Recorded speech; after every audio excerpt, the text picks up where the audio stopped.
Okay, so dear Dharma practitioners, be comfortable yourself and relax your body. Keep your back straight, neck head straight in one line, and your right palm on your left. So gently close your eyes and bring your attention to this bell sound. And while you're focusing to the sound, mentally relax your body, relax your mind, and relax your breathing with your thoughts. So do nothing extra. Just follow the sound, please.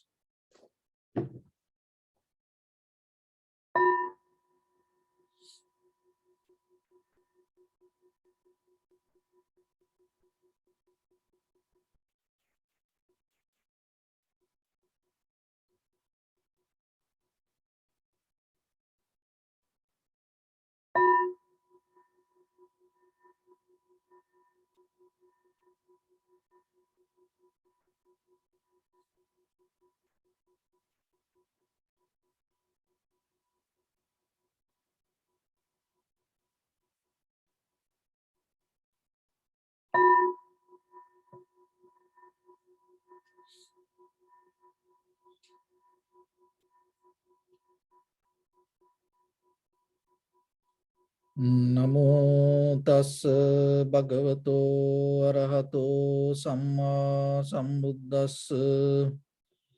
Namo tassa bhagavato arahato samma sambuddhassa. Namo tassa bhagavato arahato samma sambuddhassa. Homage to the Blessed One, the Exalted One, the fully enlightened One. So, dear Dharma practitioners, as usual, before we start our practice session, we'll take few minutes to understand ourselves, how this practice can bring the ability for ourselves to develop the inner awareness, and how this cultivation can happen. Because the most important thing before we get into practice, we have to get into a mental structure. We have to mentally clearly understand. And once you have that clarity in you, and that will help to practice yourself. So most of time, when we don't get the result out of the practice, remember yourself. And rather than pushing yourself while you're practicing, start to mentally understand it, verbally understand it. And once you have that clarity, you know how to do things. So that's why in the beginning, we give this information, because the wisdom has a path. Shrutame jnana, chintame jnana, bhavaname jnana. So there are few people sometimes directly start from the bhavaname jnana. But as most of us, remember whatever you learn, so in the beginning, develop the ability to get the informations. And when it comes to that, you have to be very careful not to become so busy with collecting information. So sometimes people do that. They are so busy collecting informations. Always, they have so much desire to learn. But they never have ability, they never get any chance themselves. They never spend some time themselves to reflect on it. They never try to understand themselves, whatever they learn. So meditation should not be like that. And the meditation is we call this mindfulness.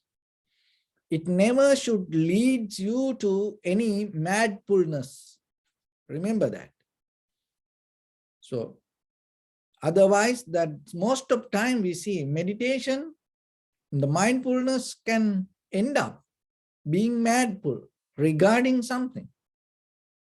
and sometimes regarding our own self-experience. Sometimes that regarding that whatever the mind created things. And sometimes that we become more stronger with the deeper our self-centered view. But the very purpose of the meditation is get out of that self-centered view. And when it comes to that, we explain this, everything, this inside, outside. There is no permanent thing. That doesn't mean this everything empty. Look, there's everything around us. We experience this. So then it is real.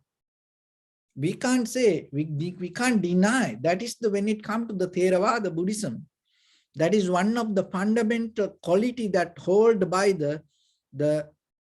our elder monks, enlightened masters, whoever used to practice in the ancient time. What is that? It is not kind of like a permanent, complete emptiness. There is nothing you can find like that physically. Look at the world today, the science, technology, and everything is there. But still, this existence happen.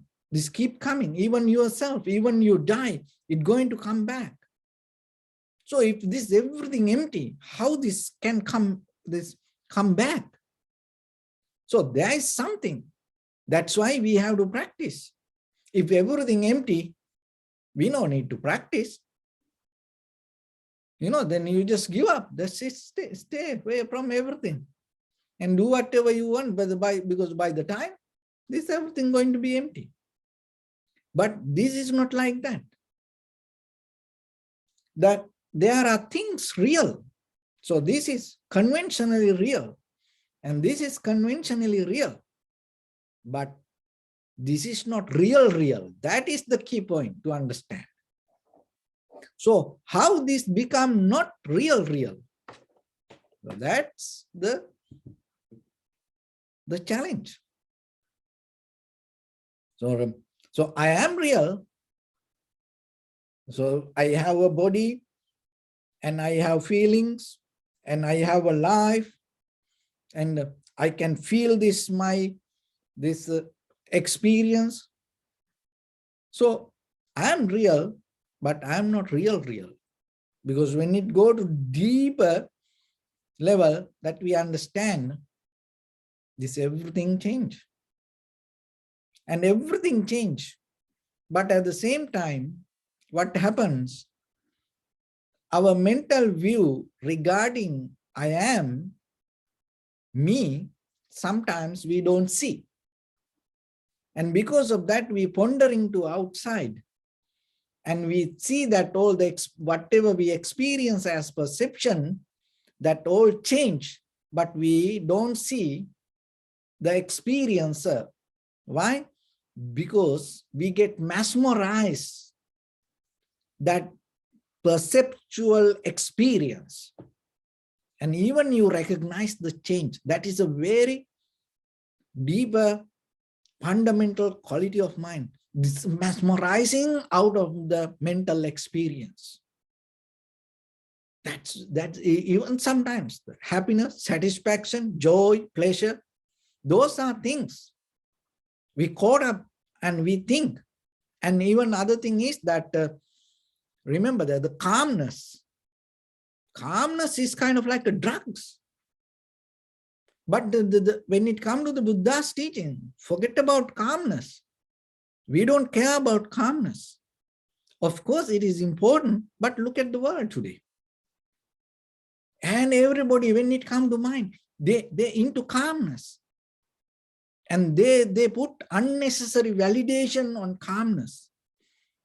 And the calmness is not the awareness. That's the keyboard. Because when it comes to your mind, awareness, when you have the clear awareness, your mind 100% work. You're not only the mind, your body, each and every part of your body work 100%. It's kind of like,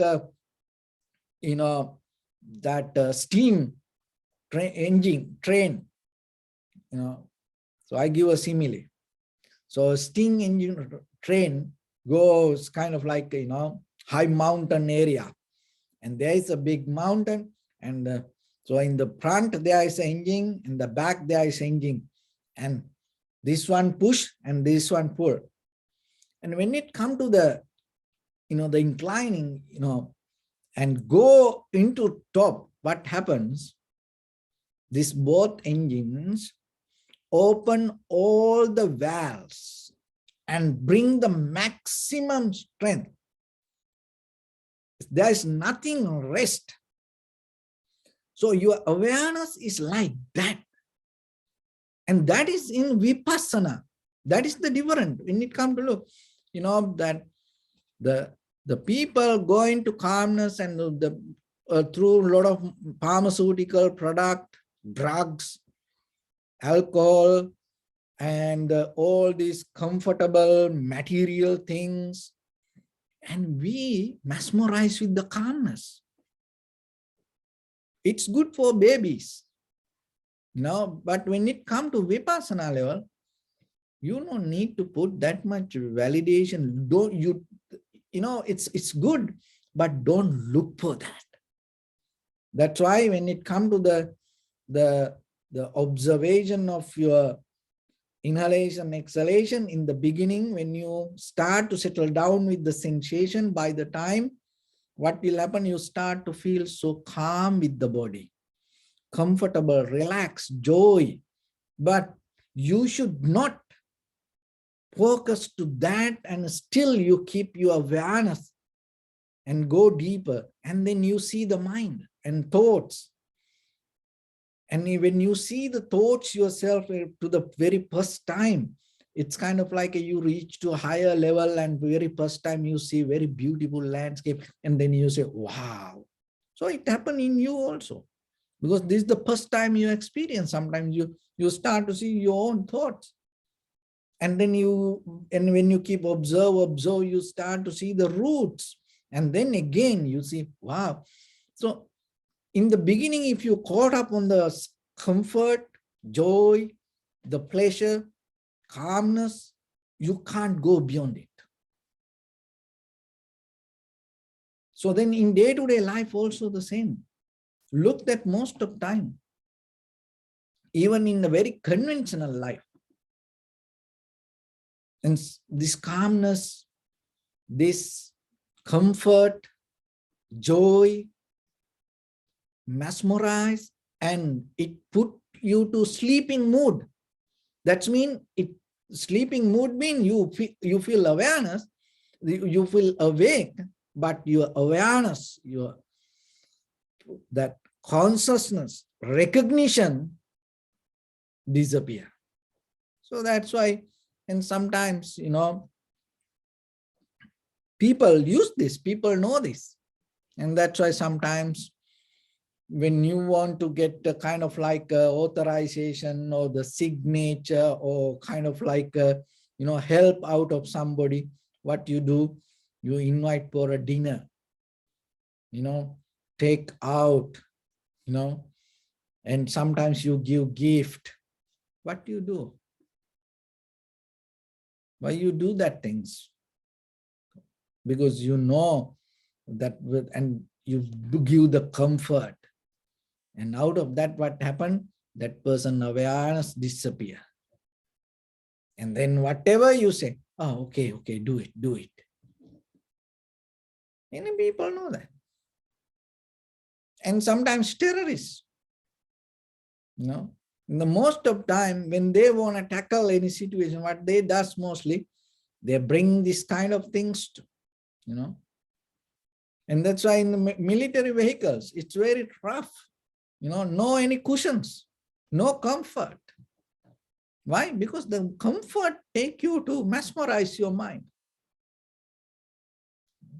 So then the meditation the same. Remember then, don't look for calmness. And other thing is, you don't need to even the look for the samadhi, or kind of like have attachment to that. So don't make your mindfulness to madfulness, and at the same time, don't develop your meditative mind to agitative mind. Don't agitate your mind. Don't mesmerize your mind with the unnecessary things. It's a kind of like a discipline you gain.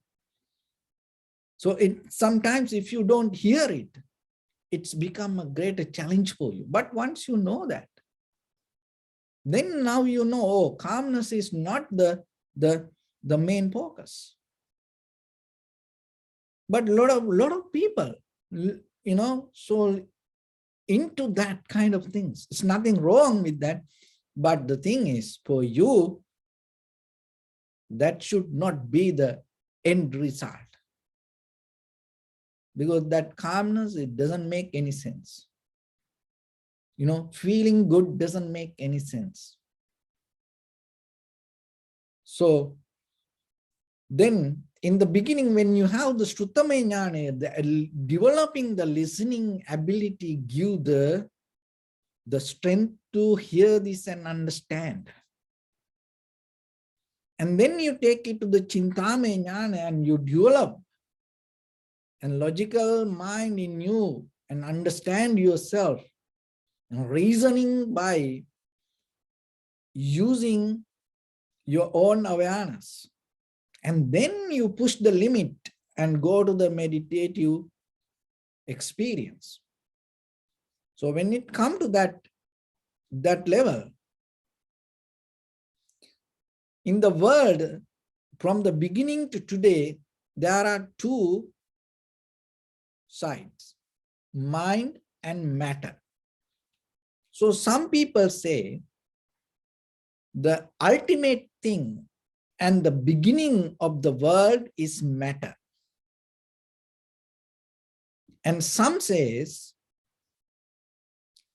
that the beginning is consciousness or the mind. This argument all the time there.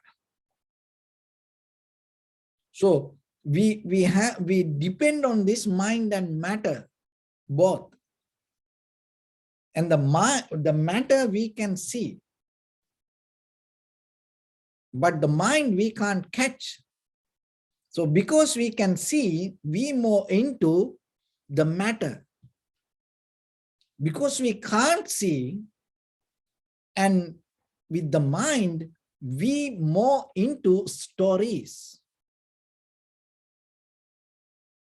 And the matter into theories.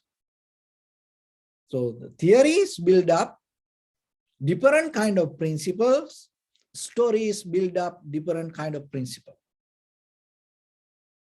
But still,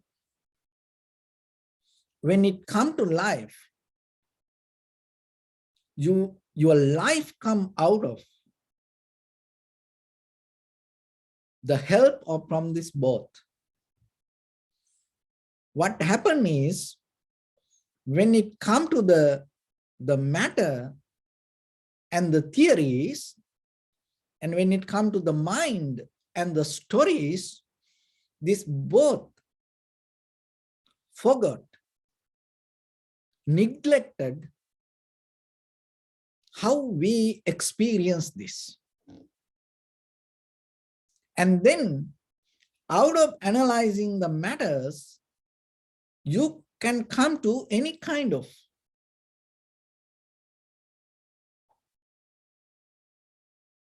end, or you can develop any kind of theory, or you can come to any kind of conclusion.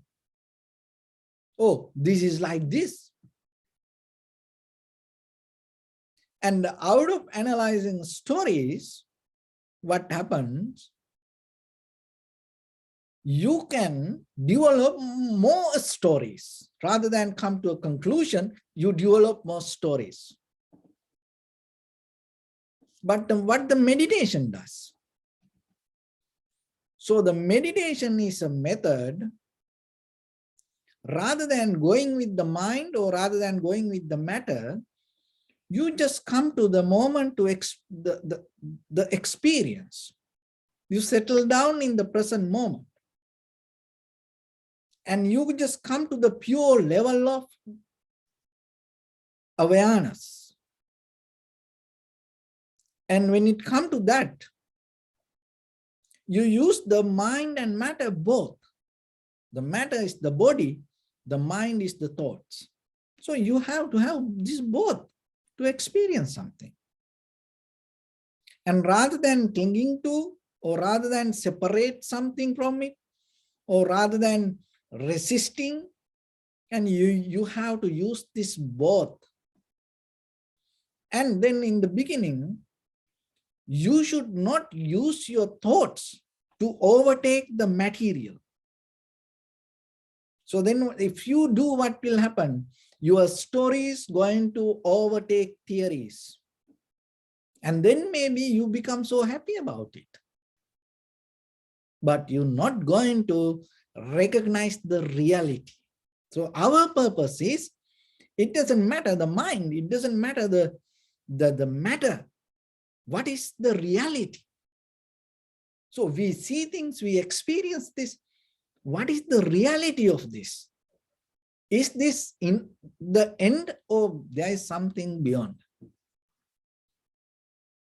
Because otherwise, our own these theories or our own these stories can create a prison inside us. That's why that the self-centered view, our personal view, our fixed identity itself is the prison. Just imagine how you can get out of that your fixed self-identity. So what is the key to get out of this prison? Key is the present moment. Key is your awareness. And then are we really using that to get out of this prison, or are we more and more build up the prison on it? So how this present moment can take us away from the prison or the self-centered view? So that's why you have to come to a point, rather than caught up with the theories or the stories, to experience. When it comes to real moment of experience, and you recognize that moment of experience come as a result of the awareness. And when you tune to that, you recognize this moment of experience happening as a result of cause and effect, dependent origination from this each and everything around us, and at the same time, our inner behavior. This both need the experience. And at the same time, by the time, what happened? So this is the method that when the Buddha found out. So through the Vipassana. So as you know, that when you go with the mind, it creates stories. That means it build up a structure. Because the mind go with the names and forms. So the form is kind of like the structure. So the matter, the theories also build up the structure. That's the very, very behavior of the mind. That's how we understand. But when it comes to Vipassana, what happened? The Vipassana means thoroughly, deeply observe, and another way we call insight meditation. So this insight meditation is that whatever the object, forget about the stories first, because it is a little bit complex, but if you understand the theory, you can apply it to the mind also. This is the theory. That what is the nothingness come, how you can recognize that, the reality of this. So In the beginning, you get the object to observe, and then when you focus to the object, so as example, your primary mental object, the breathing, and or anything, the pain or the sensation or the body. So in the beginning, you have a structure. So that's mean there's something exists. There is a kind of like a form. There is a name in your mind. So you focus. When you focus, so as example, when you take the pen and when you focus to the pen, when the mind, this object, when the mind go into the focus and settle down there, in that very moment, what happened? That's mean under the focus mind, the structure of this material disappear. Try to catch it. So when you focus to the pen, so the pen is the outside, it's a material thing, and it is an object, it has a shape, it has a name, and it has feeling, that's everything. But the thing is, when you start to focus, in that focus, in your mind, that what, not this is, not the pen, this outside the structure. In your mind, that you take this pen as the shape or the structure, what happened in your mind, when you really focus to the pen, the structure in your mind, in your head, going to disappear. So that disappearance itself happened, and at the same time, it brings the recognition of appearance of this pen. So that is what the causality, cause and effect. So then you know how this pen become like this. So once you know that, the structure or the pattern or the method that you build in your mind by building thoughts going to disappear. So then that even you experience the pen, the anymore, the structure in your mind not going to be. So once you have with one thing, this is the beauty. It's like a big bang. You know, you can't bring it back and collect it. It's kind of like a, you know, that pebbles or kind of like a necklace that you have, maybe, you know, thread break down and then everything disappear. And then by the time you will collect and maybe you put another thread and you can build, you know, make it again, put it back. But this is not going to happen like that. So once the mind has ability to recognize that, once you have ability to go into material and see, and once you experience the disappearance of that material structure, you can experience it with anything. So but still the experience is there, where the observer is still there, but this is something. So then what happened next?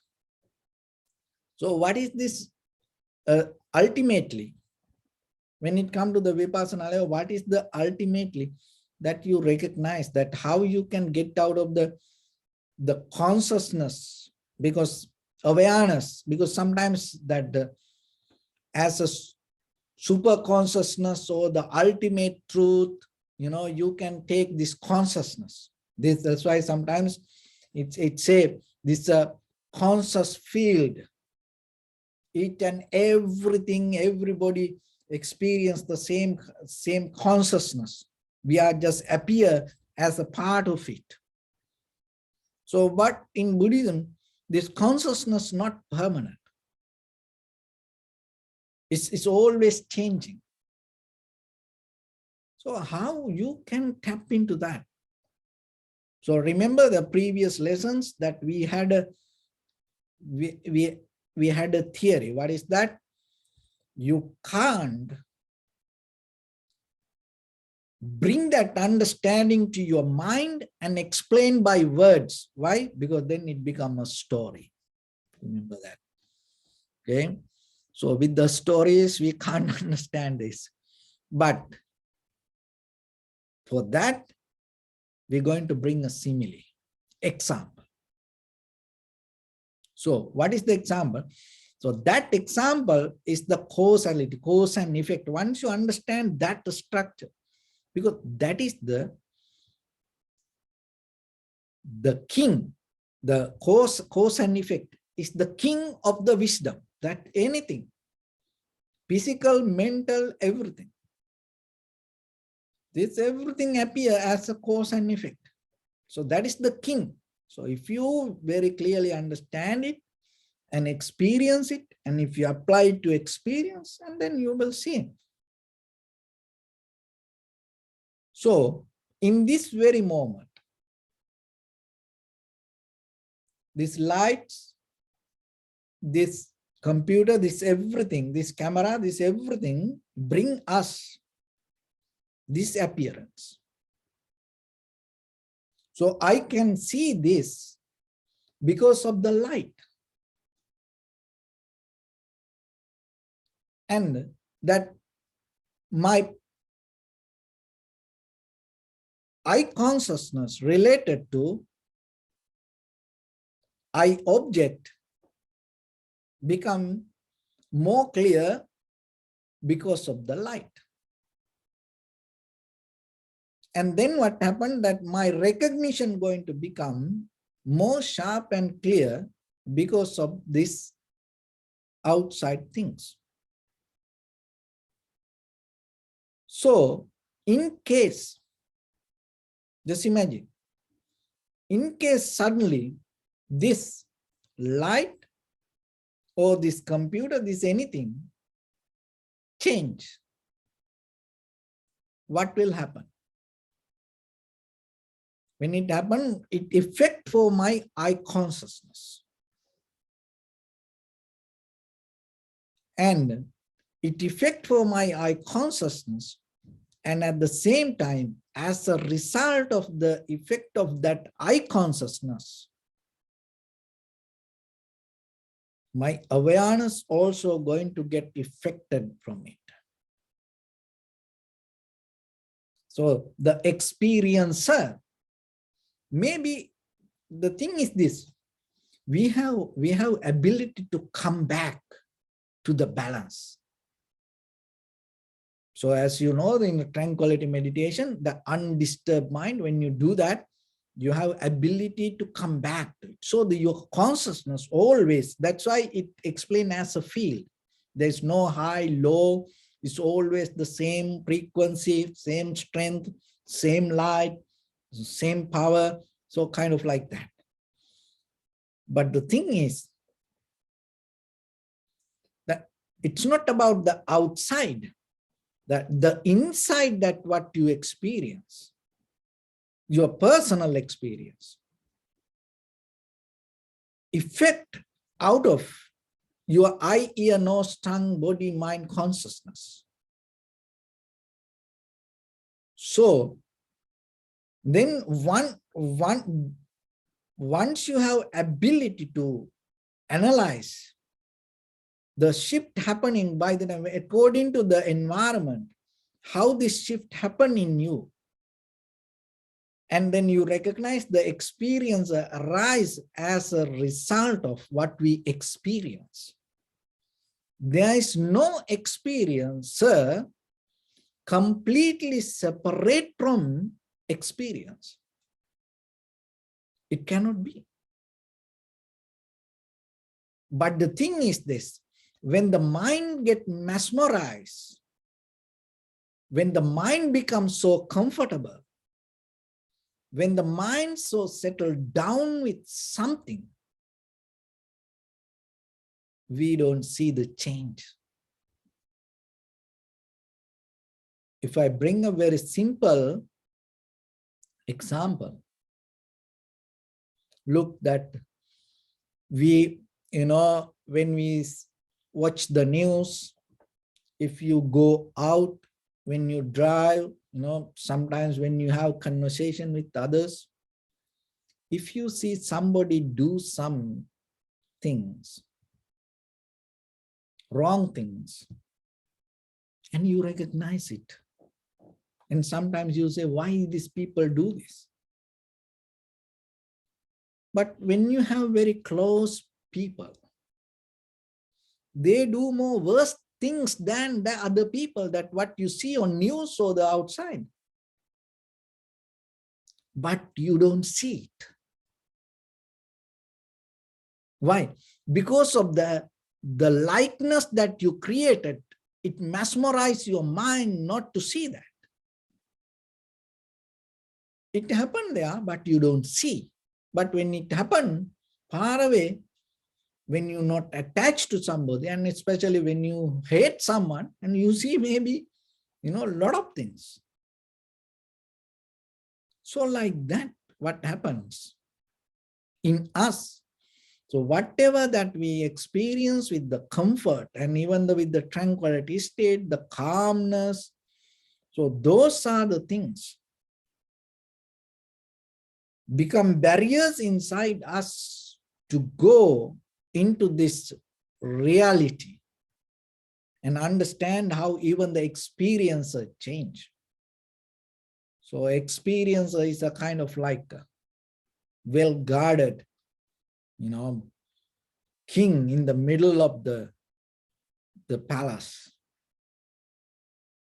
But when it comes to the vipassana, that is the key, and giving access to all the secret doors, hidden, path, underground tunnels, that everything.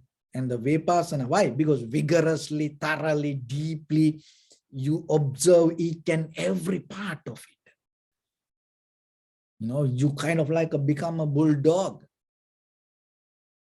very, strong bulldog.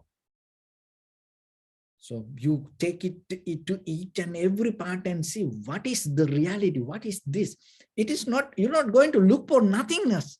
You look what is the reality. Then you see there are things, but what you see is not the ultimate truth. Why? Because it depends from something. That is what you understand. When you recognize it is there, but it depends from something, then you come to the point to understand, rather than worshiping the king, understand the king. What is the king? Cause and effect, dependent origination. So then when you come to that, so now you observe and recognize it within your own life. Now you come to outside world. Now you see whatever happened.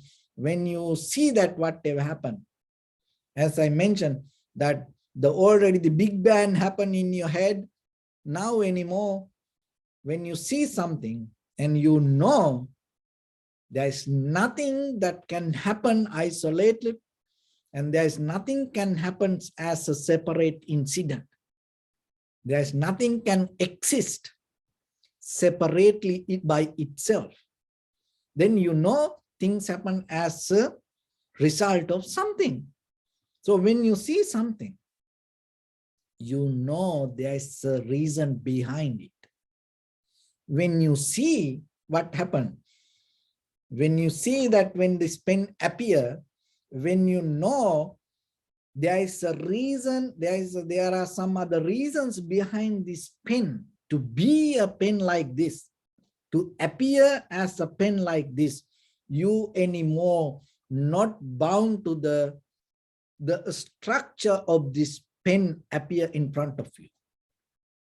Then your mind detached from it. So otherwise, if you think, oh, this is a pen, this is permanent, this is the only thing, you become so into it and say, oh, look at this is so beautiful.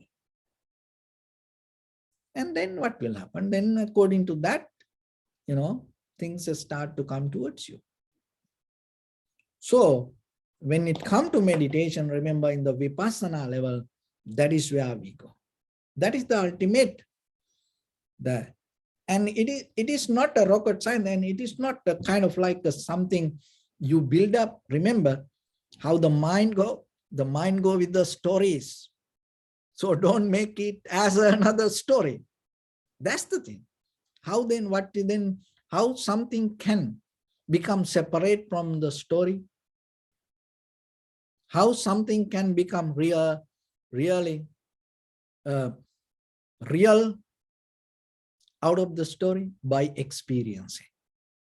So that's why, even though this is as a beautiful story, we can talk and talk and talk, but when it comes to the experience, it's totally different, and it can be different a little bit person to person, and but by the time, the ultimate, the result, the outcome is going to be the same. It's like this, that whatever the direction, it doesn't matter, the rivers come to the ocean. It doesn't matter whatever the continent or the country or the city, it doesn't matter. And maybe you put a name on it, and it doesn't matter whatever the size of the river. But once it comes to the ocean, and it is all the water going to get the same taste. So same like, it doesn't matter whatever the experience that you go through, that what finally it come to the same understanding. So that same understanding is anymore. Once you experience it and once you go through it, anymore, you're not bound to these theories or stories. So otherwise, this everything, the world mean what? The history mean what? Our life mean what? Stories and the theories. So the samsara means, and we keep going with the stories and with the theories. So that's mean we depending from the mind and matter. But the present moment is the place.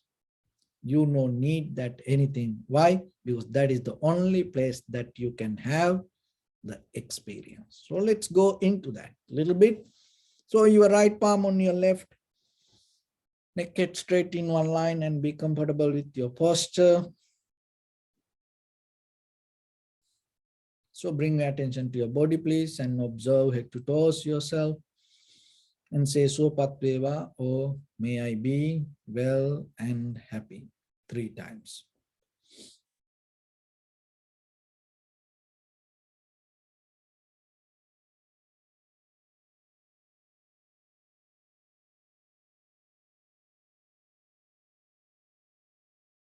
Take a moment and think.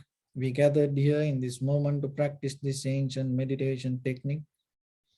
All the Buddhas, all the enlightened masters followed this path and achieved wisdom. So we also gathered here to accumulate that knowledge.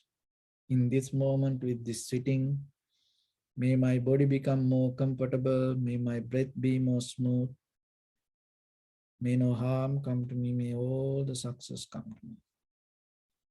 Also think for a moment, this is the last moment we're spending in this very lifetime, and detach your mind from all your past memories and as well as any kind of future thoughts.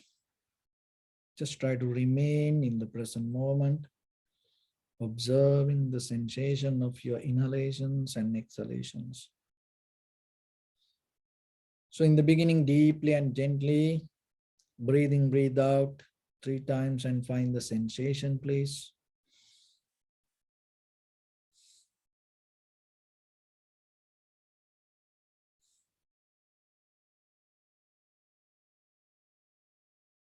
And allow your inhalations, exhalations happen itself. When it happens, recognize it through the sensation. Do nothing extra.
Bring your attention to your body, please.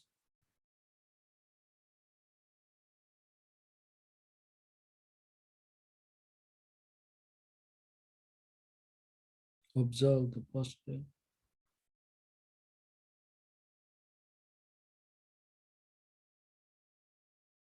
We cultivate loving kindness and compassion in our heart and radiate it as a light through entire your compound, village, city, state, country, world, around this universe. Also, as far as you can, through galaxies, other planets, the stars, reminding yourself like this. With clear intention, mentally repeat after me.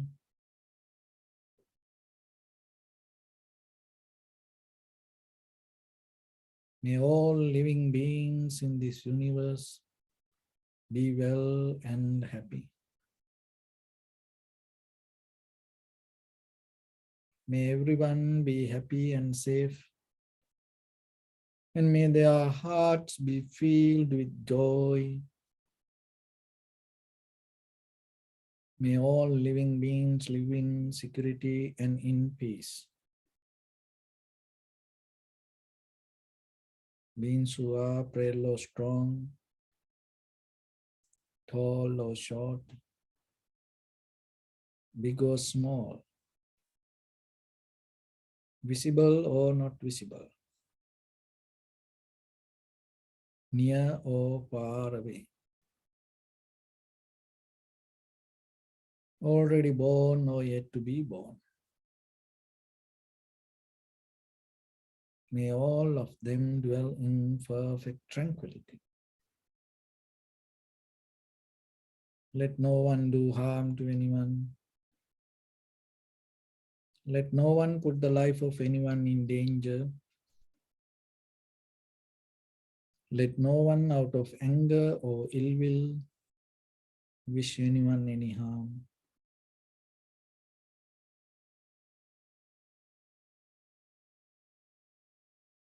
Expand the loving kindness and compassion beginning from your heart.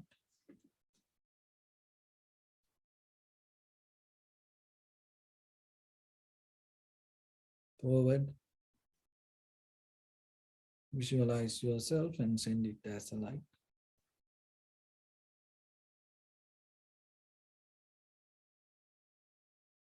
To your backside.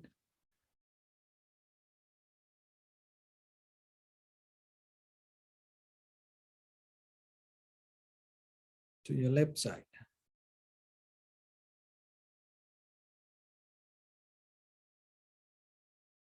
And to your right side.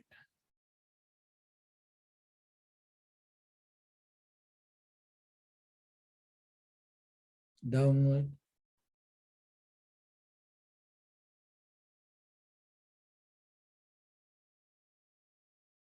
And upward.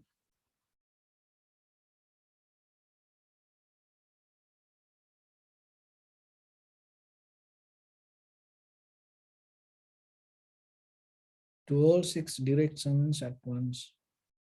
Like the moon, the sun, spread the light, spread the energy without any condition, without any limitation, without any resistance or without any judgment.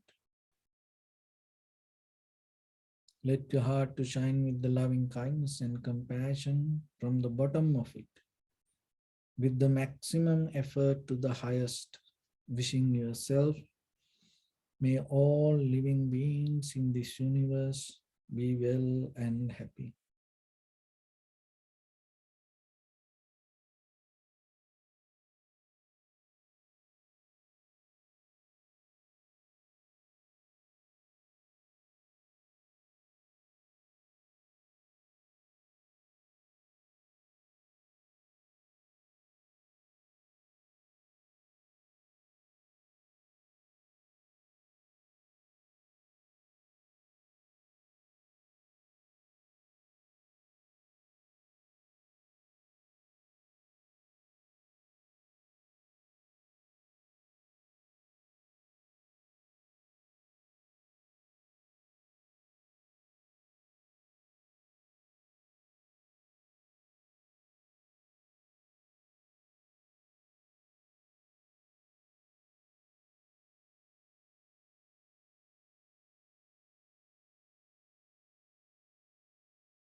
Say sadhu, sadhu, sadhu. So first of all, we offer this practice to the great qualities of the Buddha, Dhamma, and the Sangha. And also by the power of this meritorious deed, may all of us attain to the supreme bliss of Nibbana. May all your guardian angels and deities will receive these merits and increase their longevity and protect you from any kind of planetary influences or any ill effects. Ittavata sampadam punya sampadam sabbe deva anumodantu sabba sampatti siddhya sabbe bhuta anumodantu sabba sampatti siddhya sabbe satta anumodantu sabba sampatti siddhya Imaya Dhamma Nudhamma Patipattiya Buddham Pujemi Dhammam Pujemi Sangham Pujemi Attaya Imaya Patipattiya Jati Jara Vyadi Maranam Ha Paribunjisami Idamme Punya Kammang Asavakkaya Vangotu Sabba Dukkha Pamunchatu. Bless you.